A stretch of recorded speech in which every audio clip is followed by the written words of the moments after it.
Bonjour, je suis Elisa Stoppa, directrice associée chez Mushroom Conseil, cabinet des chasseurs de tête spécialisé dans la communication et les digitales. On le sait, il y arrive à tous, à un moment donné, d'avoir envie d'échanger des postes, d'évoluer professionnellement. Avant d'effectuer ces grands sauts, néanmoins, il faut se poser les bonnes questions. Voici quelques-unes qui peuvent vous aider à aller plus loin. Quelles sont les raisons tangibles qui me poussent aujourd'hui à quitter mon poste actuel ? Il y a des raisons objectives et des raisons subjectives. Vouloir travailler dans un environnement plus lumineux, se rapprocher de son propre domicile sont des raisons valables s'ils correspondent à un vrai besoin de la personne. De l'autre côté, il y a des raisons objectives, c'est-à-dire est-ce que l'entreprise est en bonne santé ? Est-ce qu'elle capitalise encore sur ses ressources humaines ou sur son produit et services ? Est-ce que vous avez pu évoluer dans les dernières années ? Si ce n'est pas le cas, il vaut mieux effectivement rechercher ailleurs avant que l'entreprise ne vous pousse elle-même à partir. Est-ce le bon moment pour changer ? En période de crise, l'amorosité érode les enthousiasmes et rend les candidats beaucoup plus frileux. Cependant, il est toujours le temps d'échanger quand on en a vraiment envie.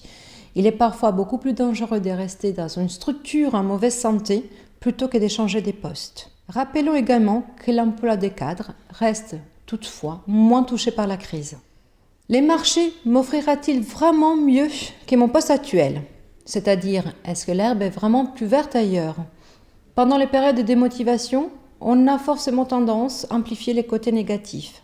Prenez du recul et faites un point. Est-ce que cette période est due aussi à un problème existentiel ? Dans ces cas, justement, posez-vous la bonne question et faites-vous aider par un professionnel. Ou alors, cette période est due vraiment à une difficulté que vous rencontrez dans votre poste ou dans votre entreprise. Dans ces cas-là, restez en veille et comparez-vous avec d'autres homologues dans d'autres structures. Ne négligez pas notamment de comparer votre salaire avec les études de rémunération effectuées par d'autres cabinets de recrutement. Enfin, faites un point sur quel serait votre poste et votre structure idéale. Faites un inventaire précis. Notez tout ce qui vous plaît et ce qui ne vous plaît pas dans votre travail actuel, les personnes avec lesquelles vous aimez ou vous n'aimez pas travailler, et indiquez également les raisons de ces choix. Ce que vous aimeriez faire.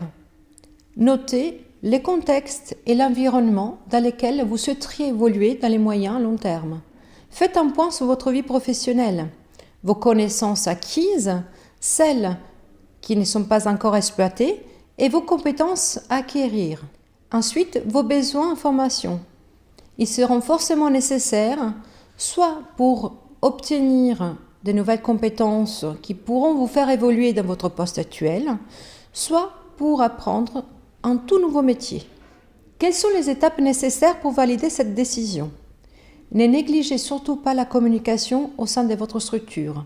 Parlez de vos problèmes ou de vos envies à votre manager ou à votre RH. Ils pourront certainement vous indiquer des potentielles évolutions au sein de la structure ou des formations que vous pouvez réaliser pour augmenter vos compétences. Si enfin vous êtes vraiment préparé à changer de travail, préparez-vous un parcours des combattants puisqu'on le sait, la période nécessaire pour changer de poste est aujourd'hui pour les cadres d'environ 6 mois.